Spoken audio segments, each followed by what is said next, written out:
What if surgery, not just IVF, could make the difference in your fertility journey with endometriosis? In this episode of Endo Battery, I sit down with Professor Horace Ramon, a world-renowned surgeon and researcher, to talk about his groundbreaking studies on fertility after endometriosis surgery.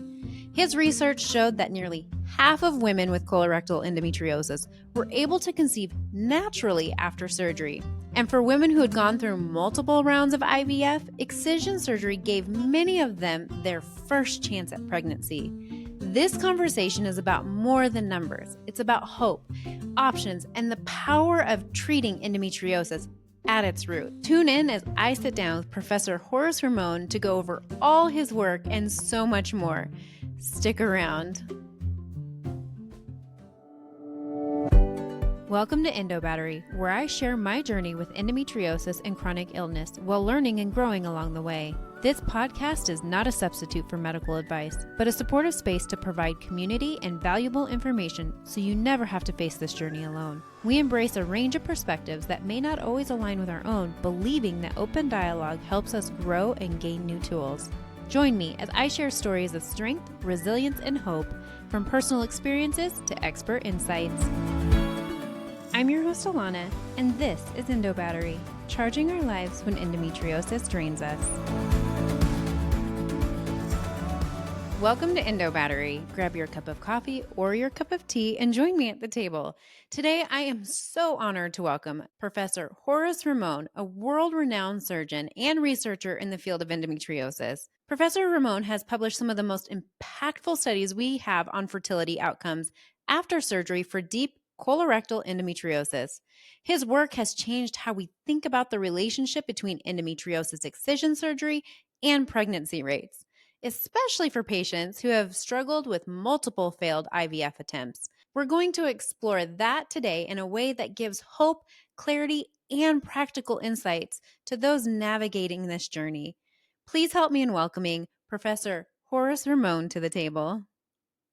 Thank you, Professor Ramon, so much for sitting down with me and taking the time to help us understand some great work that you're doing in the endometriosis space, as well as understanding excision and endometriosis as it stands. It is a complete honor for me to be able to sit down with you and take this time and learn from you. So thank you so much. Thank you very much for inviting me. Anytime. It's an honor for anyone to be able to sit in this space and learn from one of the best in the world in endometriosis, excision, and you also teach endometriosis excision. Can you start by telling us what inspired your focus on endometriosis and fertility, and particularly in complex cases like colorectal and deep infiltrating endometriosis? Yes. So my story started in 2003 when I discovered endometriosis, and at that moment I was in the 5th year of residency. So I discovered this disease very, very late because it was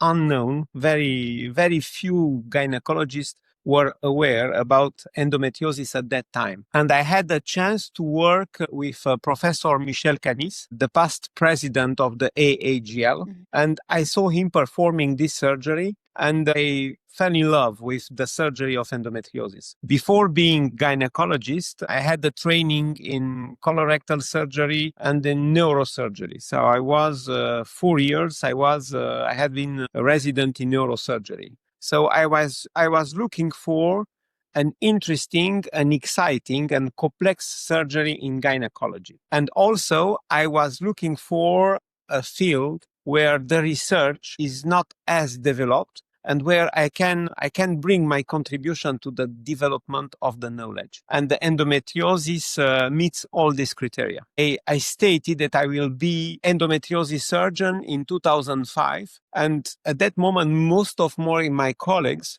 were surprised because they did not understand what actually I want to do, because for them, endometriosis was pill and GnRH analogs. And me, I said, no, endometriosis is surgery. And I started doing surgery in 2005. Wow. It's shifted and changed so much. But one of the things that I really feel like is progressing and is amazing is the work that you're doing to help many people understand endometriosis much better. One of the articles that you published, the high post-operative fertility rate following surgical management of colorectal endometriosis patients. This study, when I initially looked at it, kind of threw me for a little bit because I would have never in a million years correlated what your findings were, which is fertility rates in colorectal endometriosis. Can you go over this study just a little bit and break this down for people to understand kind of what this study entailed as well as what some of these findings were? Yes. Now, I will start with the onset. So you have to know that in 2008, I became PhD in epidemiology and clinical studies. So I accomplished this PhD in order to have the tools to perform good level clinical studies. And in 2009, I could have a grant to open a large database and to enroll prospectively all my patients. So since 2009, I have had with me a clinical researcher which is not involved in care, but only in the management of the database. So this clinical researcher, now I have two clinical researchers because the database is larger, but I always have had someone taking care, giving preoperative questionnaires to patients, taking care that I fill a surgical questionnaire, and then calling the patients 1 year, 3 years, 5 years, 10 years after the surgery to see what's happened during this interval. It means that I have a database with, now I think we have 5,000, 6,000 women who had surgery, well done surgery, excisional surgery, with a follow-up which is now is 15 years. The oldest patients have 15 years of follow-up, and we have just today submitted an article about 15 years follow-up after colorectal endometriosis surgery. So this database allows me to study everything postoperatively, what's happened after the surgery. And it also allows me to see the real number, the real percentage, who is pregnant and who is not, how the pregnancy is achieved, how long time after the surgery. And I could, in this case, I could publish studies which show that after the surgery of most advanced, most complex endometriosis, the pregnancy rate is very high. And this happened at a moment where a lot of colleagues, a lot of gynecologists were telling to patients, don't have surgery because you will be infertile. And my answer was, no, conversely, if you want to be pregnant, please consider the surgery as a treatment of your infertility. And of course, all my studies try to put in the mirror pregnancy rate in women who have no surgery and have only IVF with women who have surgery. And I could demonstrate that women with surgical management of endometriosis have at least the same pregnancy rate that women who have up to 4 IVF, successive IVF. And right now in the world, there are 2 randomized trials comparing in a random manner, comparing IVF to the surgery. One of them is in France, Endofert, and the other one is Bordeaux and Denmark. It calls EFOR. So I am involved in both studies. I recruit for both studies because both studies, the hypothesis is based on my data. And both studies try to show that the pregnancy rate after the surgery with natural conception or postoperative IVF, this pregnancy rate is better than in women who have no surgery and or sent directly to IVF. Wow. But the surgery is like the successor, like everything else. So surgery is not, we cannot speak about surgery, we speak about surgeons who perform surgery. So some surgical procedures may render the patients infertile if the surgeon does not take care at ovaries. So we have a myriad of patients who had cystectomy, bilateral cystectomy, and their ovarian reserve went down at the point that no IVF, nothing is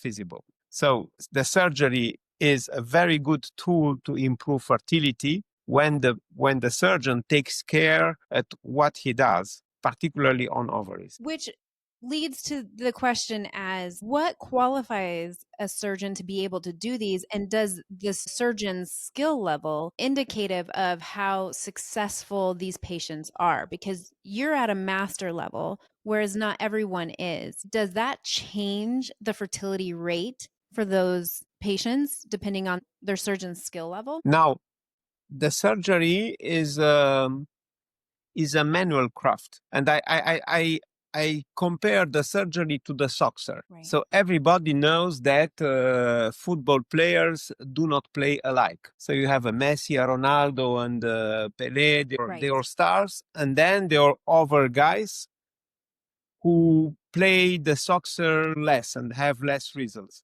But the surgery is alike.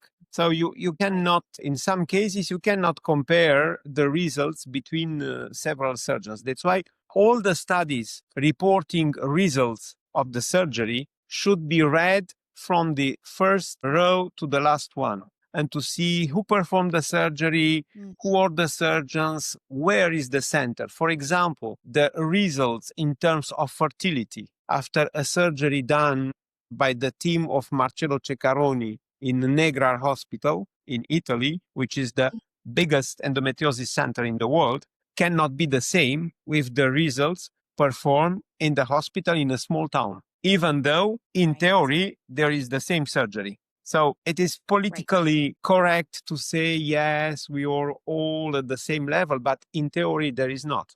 It is not true. So a good surgery for me in endometriosis takes care to the excision which is done depending on several factors: on patient's age, intention to get pregnant, features of the lesion, but also, or more than the features, the symptoms which are related to each lesions. I think that a good surgery should completely excise all the lesions which are symptomatic, while lesions who are not symptomatic should be discussed case by case. Some of them can be removed, and some of them cannot be removed or can be left behind if the price to pay for this excision is high. Right. In other terms, if one patient come with me, I receive a lot of emails from patients where they send me a picture with a big nodule of the rectum, and they said, what I have to do? And my answer is, I don't know. Because with this nodule, you can have the surgery or you cannot having the surgery. It depends what do you feel. Because if you have a big nodule of the rectum and the patient is completely asymptomatic by chance, it is for sure that performing the surgery increase the risk that this patient became symptomatic after the surgery. So there are some, I think I have at least 10 or 15 patients with very severe endometriosis. And I see them every year. I tell them the surgery is justified if you have just one symptom. And I ask them every year, do you have a symptom or you're still asymptomatic? They say, I'm still asymptomatic. Okay, see you next year. So this is the philosophy of endometriosis. So the endometriosis is not a cancer and should not be treated like a cancer. If the patient should have a better quality of life, it means that you have carefully to treat all the lesions with or symptomatic, and you have to take care at the resection excision of lesions which are not symptomatic in order to avoid new symptoms which are sequela of your surgery. And this is the same on fallopian tubes and on ovaries. It's kind of like essentially saying you're going to eradicate lesions that are creating the symptoms, but if something's not affecting you, you don't want to disturb that tissue, creating more issues. Is that kind of what you're pointing to being valuable in surgery? Exactly. So a very interesting information about the postoperative pregnancy rate after complex surgery for deep endometriosis was provided by a randomized trial I carried out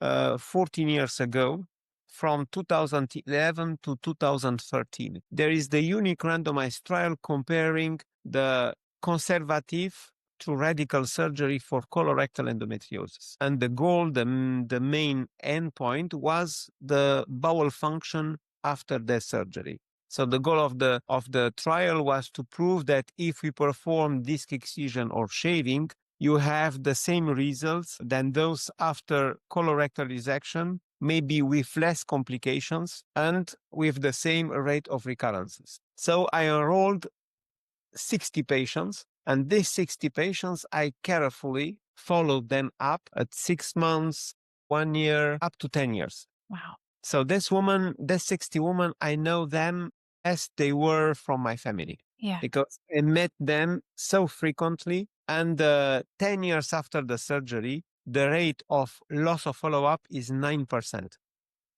meaning that more than 90% of patients came up to 10 years to tell me how they feel. And I observed that among these women who all had a very advanced surgery with colorectal resection, parametrium, reimplantation of the ureter, very, very severe surgery. After the surgery, among the patients who intended to get pregnant, 80% could be pregnant, and most of them naturally. Yeah. And then I look at inside the woman who were pregnant, I looked at who was infertile before my surgery, who came to the surgery with the sticker of infertile, need IVF. And in this subgroup of infertile women who had complex surgery for colorectal endometriosis, the pregnancy rate was 75%.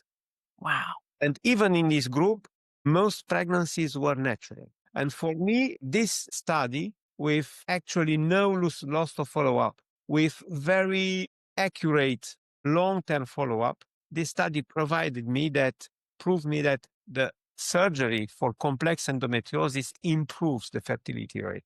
And I put these results in the mirror with studies done by two friends of me, two French friends from over hospitals, who reported the pregnancy rate in women with severe colorectal endometriosis who had no surgery but only IVF. Huh. And both of them estimated that if women with colorectal surgery have 1, 2, 3, or 4 IVF, they can be pregnant in 60-65% of cases. All pregnancies or IVF. Wow. Now, it is difficult to compare 80% to 65% in two different populations. Right. I cannot state that my pregnancy rate is higher than the pregnancy rate of the IVF, but I can state that if you perform a complete surgery of endometriosis, the patients will feel better in the long run because 10 years after the surgery, they are still in good shape. The complaints or improved in the long run. Recurrences rate on the rectum 10 years after the surgery is 5%. So Wow. very low. And they were pregnant in 80% of cases. So at least the same rate you may have in the same patients without surgery, with symptoms, with big lesions, bigger and bigger once 1, 2, 3, or 4 IVFs are done. So this allows me to state that if you do a correct surgery, there's no reason to be frightened by the risk of infertility because conversely, you have the opposite result. You improve the fertility. This may happen even in women with low ovarian reserve. Wow. Why do you think doing surgery in those patients who had bowel or colorectal surgery for endometriosis had such a significant improvement in fertility? What would cause that? But we do not know exactly. If the patient has a bowel endometriosis together with ovarian fallopian tube endometriosis, it is obvious that removing the bowel endometriosis together with restoring the fallopian tube patency and removing the ovarian cyst, of course, it improves the fertility. Right. You may have infertile women with bowel endometriosis, and the fallopian tubes are almost normal, and the ovaries are involved by only superficial lesions. In this case, after the surgery, I am almost sure that they will be pregnant naturally. And I think that in this case, the endometriosis impaired the pregnancy in an indirect manner because it had been demonstrated that endometriosis, like Right. smoke, may affect the fertility at every level, beginning with the quality of the oocyte, with the mobility of the sperms, with the inflammatory ambience of the pelvis where the meeting between the spermatozoids and ovocytes occurs. So at every level, endometriosis may reduce the probability of pregnancy. And I think that cleaning the pelvis, we give a supplementary chance for natural pregnancy. It's a remarkable finding. I feel like a lot of us wouldn't have put those two together, although I think in a lot of ways it makes sense because the more your body is fighting against itself and has a diseased state, would make sense that it's harder to become pregnant. It's not your body's not at its optimal. Then there is another factor of infertility, of natural conception, which is the deep dyspareunia. We Yeah. do not speak about, we not speak enough about deep dyspareunia, but women with big rectovaginal nodule have less sex than women who are not painful. And they may be more painful during exactly the 3 days of ovulation. At that time, they reduce the frequency of sexual intercourses. They may be involved too in an improvement of natural conception rate. Yeah. Well, and it makes sense with the inflammation that we experience oftentimes during our cycle and when we're in a flare, why that would be so much harder. And Yes. so eradicating that disease is so important for that conception so your body can function normally and not have the inflammation. It makes a lot of sense from that perspective. There was another study that you did, which I think is interesting because you touched on the IVF and, women who had IVF previously maybe had failed IVF. You did another study of pregnancy rates after surgical treatment of deep infiltrating endometriosis in infertile patients with at least two previous IVF, ICSI failures. Can you Yeah. touch on that? Because I think a lot of people don't really know, do they want to try IVF first? Do they want to potentially look at excision for endometriosis first? And what are the pros and cons of that? But this study kind of looked at that and highlighted that a little bit more. Can you speak to that? Yes. In some cases, the patient have an endometriosis, a deep endometriosis, and someone else decided to refer them to IVF. What's happened in France? For IVF or reimbursed, so Mm. for free. Wow. So as women know that they have 4 IVF for free, when they have the second and the third IVF failure, they think about, let's do something different for the last one, because after that, it is not longer for free. So I have a lot of patients coming to seek care and to ask about their endometriosis management once they had 2 or 3 IVF. And I was a professor in Rouen at that time. It was in 2016, I think, 10 years ago. And I asked one of my residents, which was very interested in fertility. I said, let's look at all our patients who come with at least 2 IVF. Let's see if we do the surgery, what's happened after. Anyway, as the patients are recorded in our database, we can very easily see what's happened after our surgery. Right. And actually, we put the threshold to 2 IVF, but the mean number of IVF in our Syria was 3 because the patients go up to the 4 IVF and they come to do something before the 4th IVF, which is the last one, which is reimbursed. So after 3 IVF failures, performing the surgery was followed by a pregnancy rate of 45%. Mm. Now, 45%, of course, is very far from 80%. But let's put in the mirror the results which can be expected if the patients with 3 failure do the 4th IVF. And we have this information in the studies I talk you where the patients did not have in our facilities in Cochin and Tenon Hospital in Paris, where the patients went up to 4 IVF without having surgeries. In this study, you see very, very clearly that women who still have colorectal endometriosis and go to IVF have a pregnancy rate of about 35% after the first IVF. Then, if they go to the second IVF, they have maybe 20%.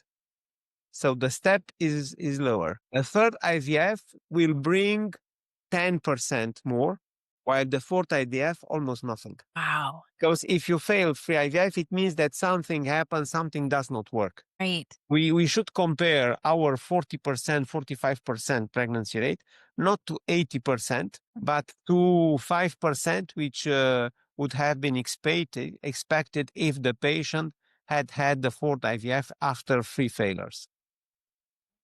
So even in this patient, I think we can improve something. That's why in our daily practice, Mhm. patients who had two IVF failures, we discuss them in our multidisciplinary meeting, and in a majority of cases, we propose the surgery before the last two IVFs. For the IVF piece of it, I think a lot of people feel like that is their first line of defense for infertility. And you're saying that when you go and have endometriosis excision surgery by an expert, your chances even of naturally conceiving are much, much higher. And then if you do need to do IVF, your chances of conception are even higher than if you would have just done IVF naturally. I think, yes.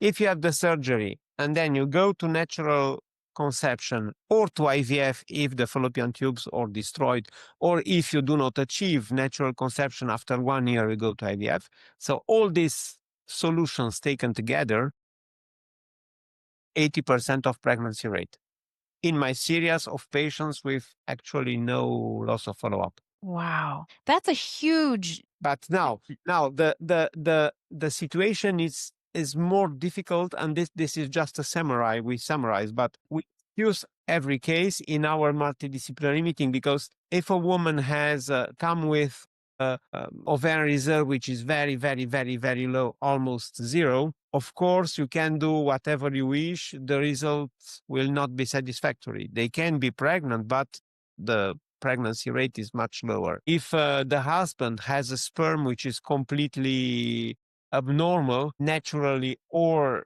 IVF, by IVF, it will be difficult. So, but if you put everybody, all the patients together, we expect to have higher pregnancy rate, and the two randomized trials, which are ongoing right now, have the same hypothesis that in the group of surgery, you expect a higher pregnancy rate than in the group of only IVF. So we speak about pregnancy rate, but then we have to speak also about the complaints, the pain, the risk of growth of endometriosis during the time necessary for IVF, Right. the risk of complication you may expect after a big nodule when compared to a smaller nodule you could have removed 3 years earlier. So all these factors taken together say that in my daily practice, if I see a patient with infertility and severe endometriosis, in theory, 80% of patients receive a surgery and 20% or refer for the IVF. So I can refer for the IVF a patient who has a deep endometriosis, but she's not symptomatic, two ovarian endometriomas, fallopian tubes which are not in good shape, so the natural pregnancy is very unlikely, and a husband with an abnormal sperm. So here, when I expect that this patient needs an IVF, I give her the choice for IVF. And if she's not very symptomatic, it is logically not to perform a surgery with risk of functional sequela, and to propose her to start by IVF. And then for patients who tell me immediately, my first goal is the pregnancy, and I want to go to the IVF. I just want to hear from you if it is risky to do this, if So there's this balance between starting IVF first and then or doing surgical management first. yes, And the surgical management piece of it, you're saying if you're symptomatic, surgery might make sense prior to starting IVF. of course. And If I then if I have a patient with very severe endometriosis, subocclusive right. endometriosis, if I have a patient with a big rectovaginal nodule, which is still feasible, where the disc excision is still feasible, Mhm. and where the growth of the nodule would require a low rectal resection, in these patients, I advise the surgery, because I said, look, if you do 1 or 3 IVF and you come back within 2 years and this nodule is bigger, Right. we're not longer able to do this conservative surgery. I am able to do this to Right. do today. And maybe we will go to the more aggressive surgery, and the price to pay may be a low rectal resection syndrome with bowel sequela, which are related to the surgery, because the surgery should be done. So I think it's it's in your interest to go to the surgery right now because anyway, I will take care to your ovaries. So it's happened, for example, then in this woman, if they have bilateral endometriomas, the fallopian tubes are not in good shape. And during the surgery, I know that they need an IVF after my surgery. I may simply drain the ovaries, not to excise. So I can excise everything, everywhere, diaphragm, everything, except the ovaries. So for the ovaries, I may put in the front the pregnancy intention and the preservation of the ovarian reserve. It seems for me more important than the complete excision of endometriomas. Interesting. And we may combine this. Interesting. I've always heard that you want to take everything out regardless. Yes, in theory, but In there are theory. very specific cases. For example, if you have a patient, painful patient, Right. let's say 25-year-old, very painful, you see her, she has 8 centimeter endometrioma on the right side, a 4 centimeter endometrioma on the left side. She's single, so you cannot refer her for IVF. She's painful, you have to do the surgery. The best attitude is not to remove the endometrioma. So in this patient, if someone goes to excise the endometriomas, the ovarian reserve will go down. So I think the excision should be forbidden under the jail. You do this under the jail. I'm joking. It should be forbidden by the law. In this patient, you can do the surgery to relieve the symptoms. You can do a sclerotherapy or a drainage on both ovaries. You evacuate the cyst. You refer immediately the patient to ovocyte freezing. You introduce a pill in order to avoid that at the first period the cyst come back. Right. So you freeze 15 or 20 oocyte, and then you come back and you treat the endometriosis. Interesting. So the patient is painful. You have to do something, Right. but you choose your weapon. Right. And you have and getting the patient understanding what the overall goal is for the patient, that Of course. whether they want to have children or not. But Yes. in this instance, when you have patients coming in saying, I want children, I'm not there yet, but my endometriosis is bad enough. I just need symptom relief. This is an avenue in which they could go. In these circumstances, do you have them freeze their ovocytes and then do you have hormonal suppression at that point? Or is that Yeah. something you don't even touch? Oh, Yes. So for example, me, I have a lot of patients who have already frozen their right. but women, most of them will never need their oocyte because then the surgery I did preserved the ovarian reserve, so they will be Right. pregnant naturally. But the ovarian ovocyte freezing is necessary when you have single woman, young, with good ovarian reserve and bilateral big endometriomas. Right. Other situation, second situation. You have a patient with subocclusion because of the big nodule of the rectum. She wants to get pregnant. She is at the limit of the occlusion. So you have to do the surgery because doing an IVF on a subocclusive lesion may push definitively the patient into occlusion. It has been demonstrated. I had patients like this. Right. So you have to do the surgery, but she has 2 big endometriomas on each ovary. In this case, if you do a complete excision, move the ovarian and bowel endometriosis, deep endometriosis, and ovarian endometriomas, the ovarian reserve will go down and this is definitively lost. So in this case, I start by looking at the fallopian tube. If the fallopian tube are in good shape and if I estimated at the end of the surgery I could clean everything, she can go to the natural conception. The natural conception is likely. In this case, I do a very careful cystectomy on each side. The reserve is good before the surgery. If the ovarian reserve is low, or if the fallopian tubes are not in good shape, and I'm sure that she needs an IVF, I certainly won't remove the endometriomas by excision because the ovarian reserve will go down and the IVF will fail. Yeah. It is important to understand that a patient who needs an IVF needs a good ovarian reserve. Right. It requires a good ovarian reserve. The stimulation requires a good ovarian reserve. The same patient, if she goes to the natural conception, the ovarian reserve may be lower. There is no problem. Right. So she needs one oocyte every month. So Right. women with low ovarian reserve after the surgery may be pregnant naturally in the same manner as women with normal ovarian reserve. But if the IVF is most likely, it is better not to excise. So, and this is the experience. Right. Yeah. This is And that's the what I was going to experience say. of the surgeon and the culture of the surgeon. That's why it's very difficult to standardize everything Right. in endometriosis, and that's why it's very difficult to create, I think, a software of artificial intelligence to give the good management in each case. Yeah.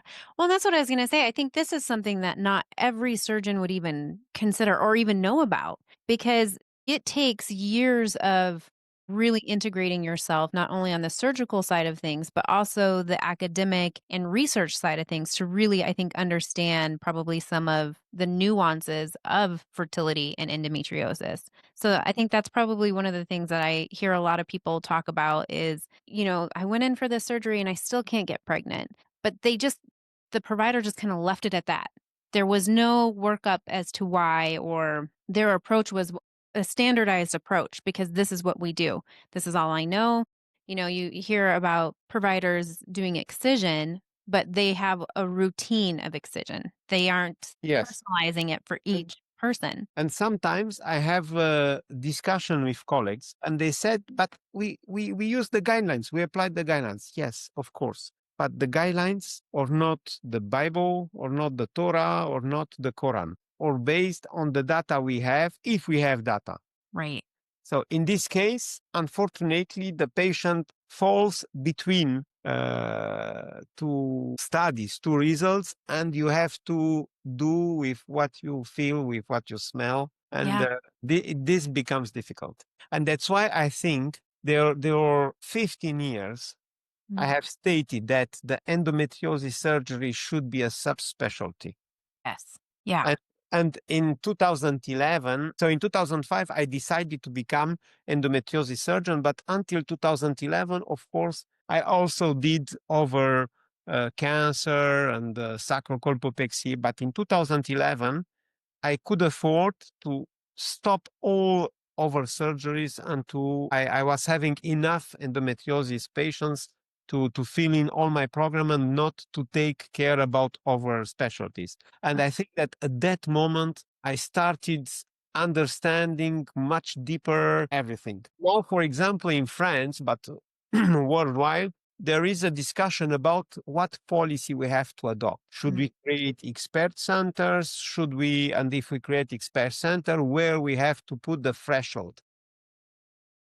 Volume of surgery, you need to state, I am expert. And when this discussion is done with colleagues, of course, each one try to push the threshold down below his level. And they say, no, it is not demonstrated that doing only this make you better than doing having a more generalistic practice. And I said, I cannot agree with this because if I agree, if I say you're right, it means everything I has done during the last 15 years is for nothing because I decided to do only this. If I consider that I could be good enough by doing only one colorectal endometriosis a month, once now I'm doing 30, it means I was completely wrong in everything I has done. So I was not right at all. Right. And I believe I was right.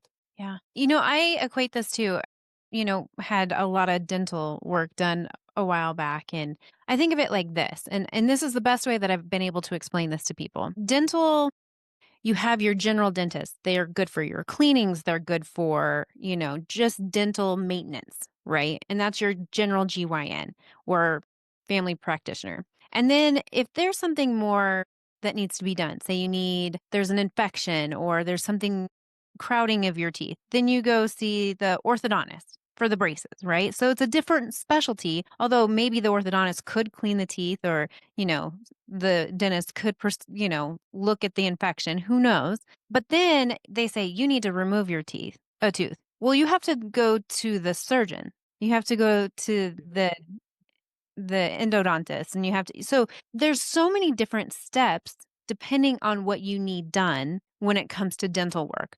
Yet there is not that when it comes to endometriosis. We make it such a broad specialty, if you will. Exactly.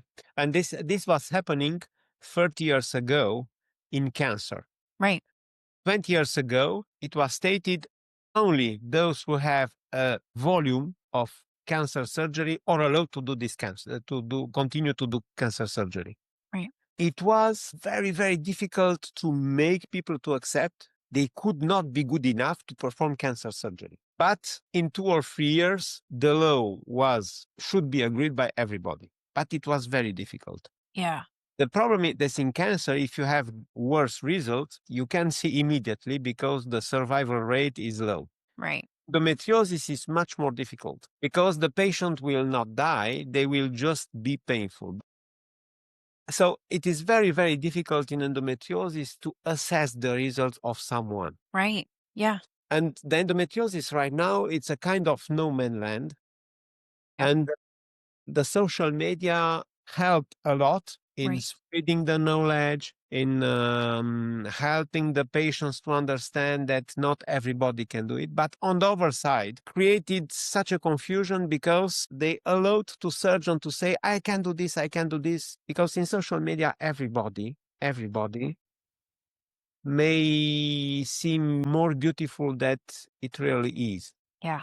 Yeah. It is true. I mean, I think there's a lot of times if the words look fancy and the picture matches the word of fancy, then they Yes. must be qualified. And that is just simply not true. I think that's where a lot of times our eyes can deceive us a little bit on who we think is an actual surgeon and expert in that field. And that's where I think due diligence is essential. Understanding how long someone has done something, where their training has been done, what their training is specifically in, I think makes a huge difference. And it's not just fellowship trained, it's actual like integrative training and having a large number of cases in your repertoire before you can really say, Exactly. A large number of cases and enough number of procedures, of complex procedures. yes, And we think that to state that someone has a high level in endometriosis, it should perform at least at least 20 complex surgery a year. When I proposed 40, then I went down to 20 in France. And there are a lot of colleagues who said, no, 20 is too much. I said, no, 20 means one complex surgery every 2 weeks. Complex surgery every 2 weeks is not too much. And they said, no, like this, you have to put the threshold at your level. I said, no, this was my level in 2007, not now. wow. So, Yeah. so the converse, I think one complex surgery every 2 weeks is the minimal. Feel yourself comfortable with the complex surgery. Yeah. What qualifies something as a complex surgery? I think that might be something that could be a differentiating factor because some might think, having a bowel lesion is a complex surgery. To you, what would be a complex surgery? To state that something is complex surgery, you need some criteria Right. which cannot be fancy, Right. which should be real. One such a criteria is the bowel suture. Right. You need to perform a bowel suture. Nobody will do a bowel suture just for the fun, because a bowel suture is a risky procedure. So a complex surgery for me, and in what I propose in France, is performing either a suture of the bowel, either a suture of the ureter, either a suture of the diaphragm, either a complete releasing, a complete neurolysis of the sciatic nerve. And we also added the bladder suture. But the bladder is easier, so you should not be very, very expert to be able to remove a bladder nodule. But these procedures have a very specific code, and nobody, even someone which is not honest at all, will not do it just for the fun and just to reach the number. So they are procedure which are required by a complex situation, a complex endometriosis. Yeah.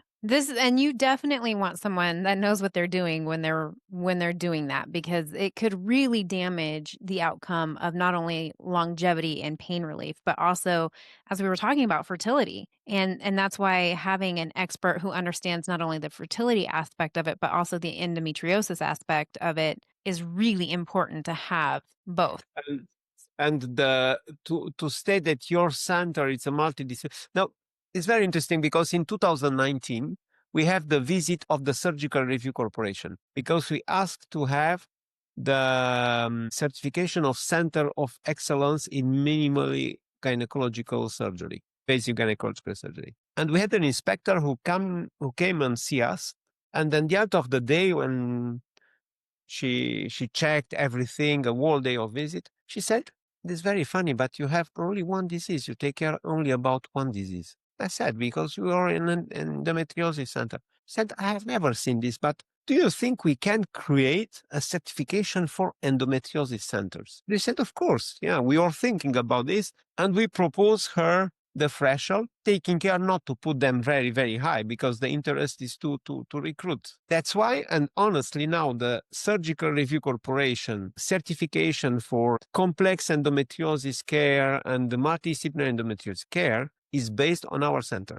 This is the model of our center. And we said such a center should have a multi-specialty team. So you need, of course, gynecologists who have at least 70% of activity in endometriosis. Right. You need fertility specialist. You need colorectal surgeon, neurologist, gastroenterologist, a physician specialized in pain management. Very, very important, the pain management specialist. And then, of course, physiotherapist and a very good radiologist. So a whole team. And this team should meet together at least once a month to discuss maybe not all the folders, because we carry out 100 endometriosis surgeries a month. So we can do stuff to discuss 100 medical charts, but every month. But we discuss 30 the most complex. So we one meeting which takes 4 hours, 5 hours, the time we need, and we discuss the most complex cases, and we choose this. We spoke about, should the patient go directly to IVF, should go to the surgery. If we propose the surgery, what kind of surgery we propose, what we remove exactly, what we do not remove, what we drain, what we excise. So Yeah. we'll do a robotic surgery. And then after that discussion, I'm sure the patient has a lot of say in this as well. Then you go back and present to the patient what the course of action would be so that it's that informed consent piece as well. Yes. Exactly. My goal is then, once a patient had the discussion with me, the goal is that she says, "Oh, yes, now this guy understood what I have. I questioned, and I knocked at the right door." For this, a meeting with a patient may take 30 minutes. For the first time, it may take 1 hour. So we should not be into the rush, because particularly in complex endometriosis surgeries, there is a long list of complications, benefits to discuss, and everything should be very, very, very, very, very clear. Otherwise, there is a risk of misunderstanding, lack of satisfaction, litigation, and all the things that kind of come along with that. Absolutely. Do you find, since you've done this research and with years of experience under your belt, seeing all these different patients, I think what's interesting is, we're talking about the experience aspect of it. And to get to that point, you have to do all these cases. But if there is a provider out there who is walking through that right now, if you could jump back into time and tell them one thing, one of the most important things that you've learned in this process to getting to where you're at, what would you say that is? What has changed the most in your outcome with? I think everything changed. Everything changed. And even my practice, my surgical procedures have changed. So I do not hesitate to change one of my approach if my study shows that something else works better. What it changed is the knowledge, the general knowledge in endometriosis. Now it is maybe fourfold more than when I started in 2003. Right. The number of publications with endometriosis in the world or fourfold more numerous now than in 2003. Yes. It's incredible. The surgical tools. In 2003, we have only small screens, no HD, no 3D. Now I cannot imagine how I could do the surgery at that time. And as I record everything, I had recorded all my procedures since 2005. So I have everything recorded on hard disk. When I go back to these movies, I said, oh my God, it's incredible. I was beginner, Right. less experienced, and I could do this surgery with good results using these tools. This looks to me unbelievable now, because now I carried out on robotic surgery, big screen, so our operative theater is very high technique, but this was not the same 20 years ago. Then the strategies to manage are much more clear for everybody. The knowledge, the willing to increase the quality of life was not, we were not speaking about this in 2003. 2003, the goal was to remove everything, whatever the price to pay. Then the patient were having self-catheterization, low anterior section syndrome. I remember the people were saying, yes, this shows that is a complex surgery. Right. I remember in 2010, I published a paper in Human Reproduction, which is one of the top 3 journals in the world in gynecology and obstetrics, with a series of only 50 cases of colorectal endometriosis. Because in these 50 cases, I asked a question which was not asked before: how are the bowel movements after my surgery? Because until 2010, if you look at all the articles presenting the bowel endometriosis surgery, the results were assessed on the basis of dysmenorrhea, dyspareunia, chronic pain, Right. which are not directly related to resecting the bowel. So you do not resect the bowel, and to say I resected the bowel because the dysmenorrhea improved or the dyspareunia improved. Not the. So it is shocking now to think that we were resecting the bowel without assessing the bowel function.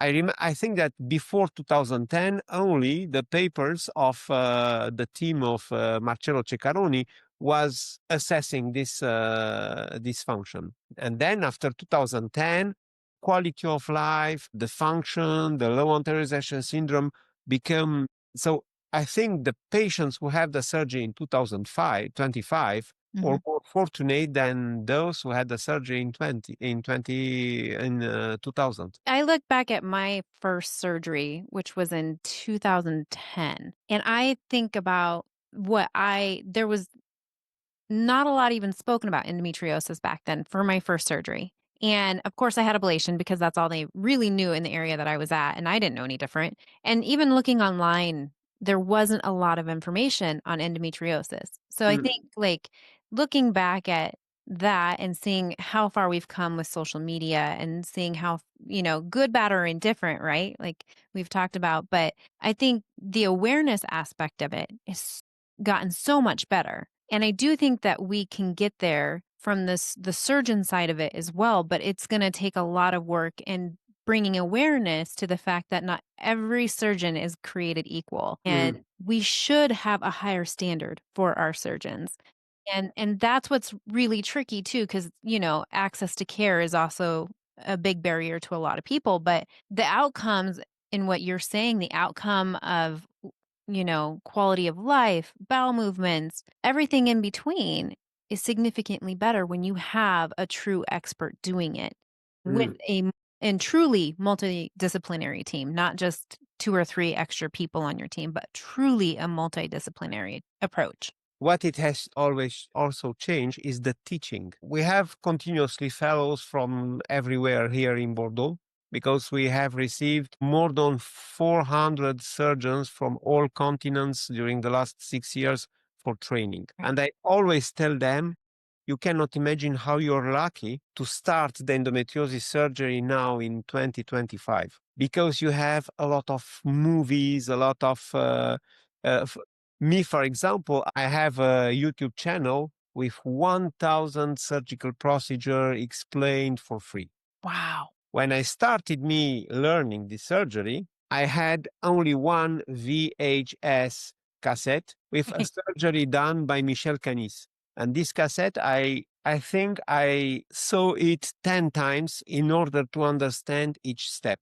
Now on my YouTube channel, there are 1,000 movies. You can visit and you see. And I receive messages on the movies, and one of them, a surgeon from Asia, I think, he said, you cannot imagine the number of patients who were lucky to be managed by a surgeon who saw your movies, because this is training. Not everybody can go take a fly, pay a training somewhere, but everybody can look at the computer, a wall surgery in full time with my explanation. I do a lot of live surgeries everywhere in the world, and I record them. I put them on YouTube. So someone who's in, I don't know, in a less wealthy country Mhm.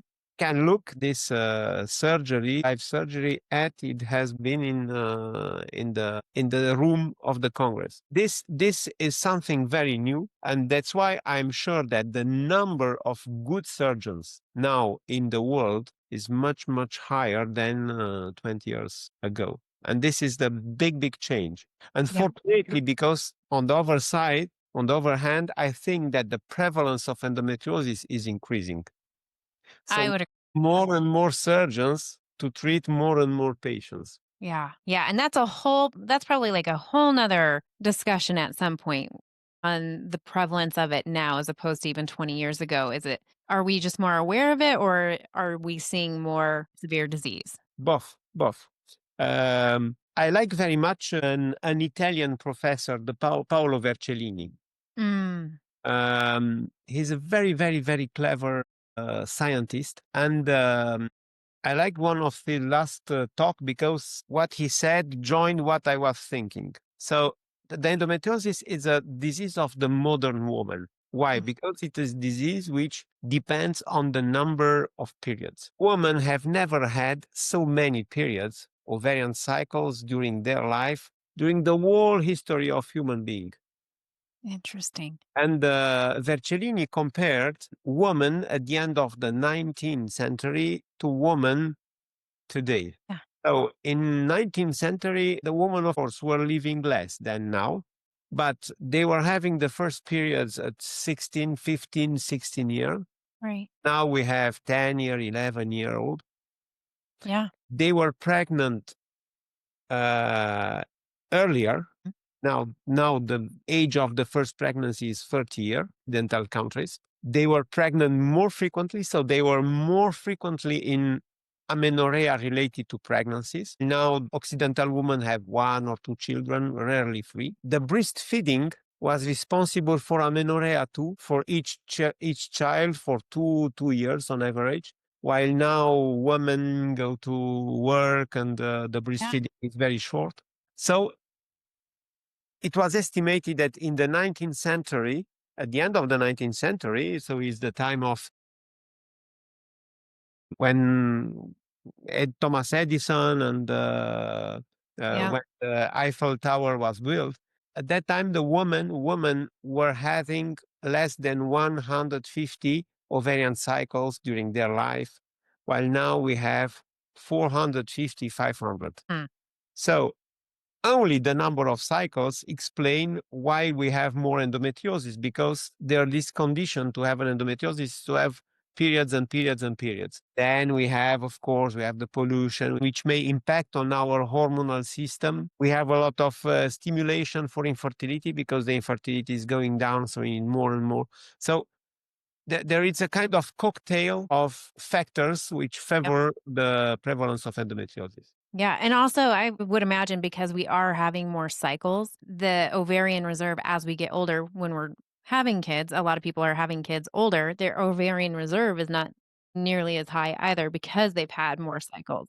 So it's kind of this looping factor of things that is contributing to probably the infertility rates, along with the endometriosis rates, along with all these other, comorbidities of sorts. That's why I think it's an emergency to find a treatment, a medical treatment for endometriosis. Yes. A medical treatment which is not hormonal, Right. which may destroy the cells, not just block their growth by blocking the ovarian cycle. Right. A medical treatment without side effects, and which is compatible to the intention of pregnancy. We need it because I think the surgeon will not be able to eradicate this disease. And I think my opinion is now the prevalence of endometriosis is increasing, but once this therapy will be available, and I'm sure it will be available, the prevalence will decrease, and maybe within 50 years, the surgeries I do now every day will almost disappear. That would So be amazing. now we are a lot of surgeons doing complex surgeries. Now I think that within 30 or 40 years or 50 years, there will be less surgeons, because there will be less cases to manage surgically. I hope. I hope that is the case. I really do. For so many reasons, I hope that is the case.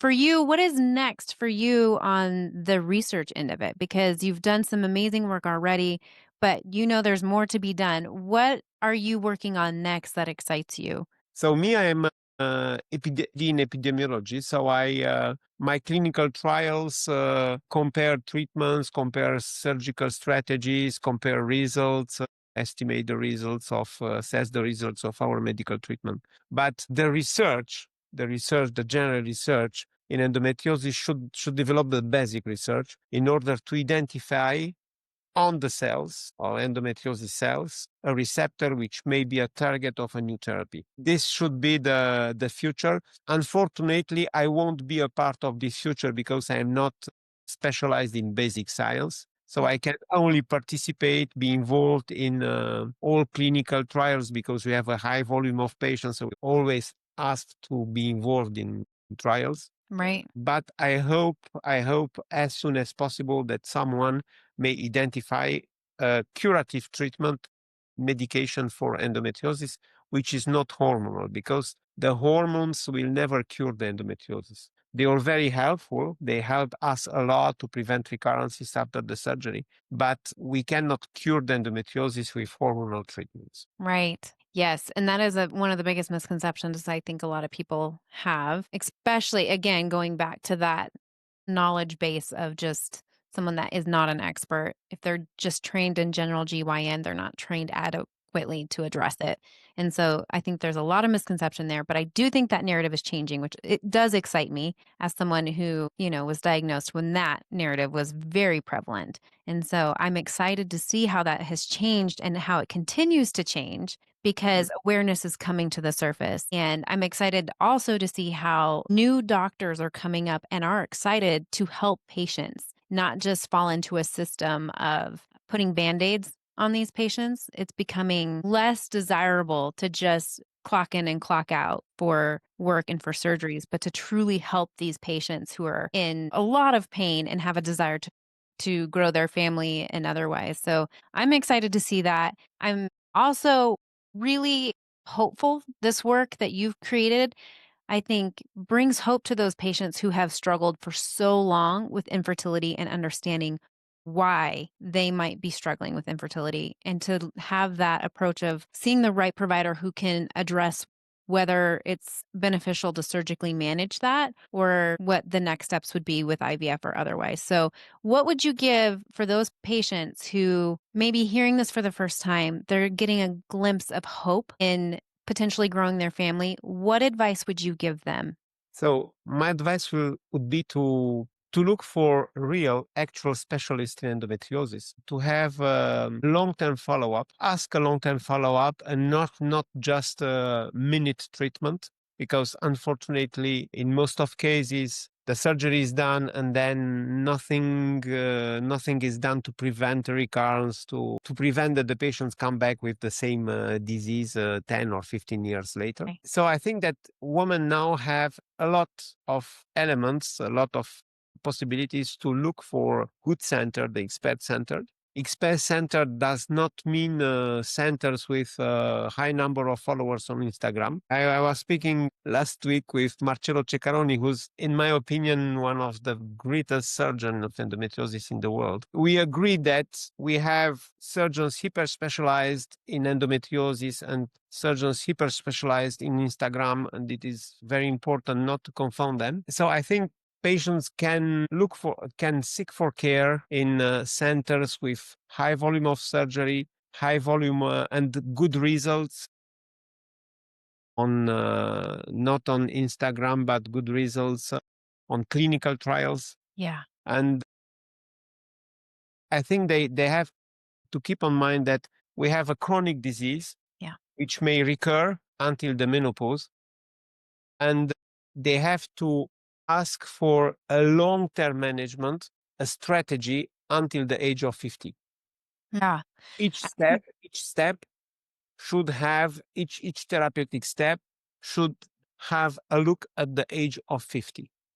That's why uh, giving a medical treatment for 6 months in a woman of 25 years has no sense. After the end of the treatment, there will be another 25 years after the until the menopause. So the strategy should be long term. That's why I don't stop to repeat this. If you propose a strategy, it should be a long term strategy. Yeah. Yeah. Take care, patients wish, patients complain, side effects of the treatment. Right. If you propose a treatment with side effects, it will be given up after 6 months. So will not cover 20 years after until the menopause. So I think patients should choose the right place to have their long-term management. Yeah. I also think it's important to ask your provider if they see themselves doing this in 20 years, because that may indicate whether they're serious enough to continue growing and building not only their surgical technique, but their knowledge of endometriosis. And it's not just like a one surgery once a month. I think that, again, that goes back to that experience, getting that in there. I wish I would have known that, back when I first started this journey, but I'm glad that I can spread this awareness to others so that they can have a better outcome Yes. from the beginning, not try to catch up along the way. So it's doctors like you that are changing this for so many patients. And as a patient, I am very grateful to providers like you and researchers like you that are not allowing the status quo to be stagnant and to continue to push the barriers of endometriosis care and knowledge. I am grateful. I'm grateful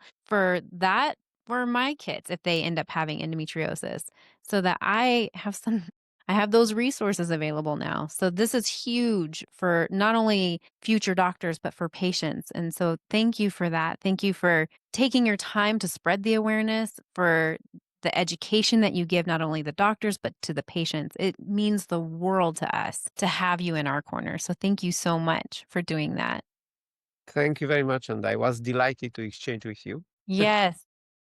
Yes, anytime. You're welcome anytime. And I'm sure that at some point we can have another discussion on some more research that you're doing or other questions, because I am fascinated by everything that you're doing. And just reading these articles made me excited to continue digging into even more of what's happening in the future.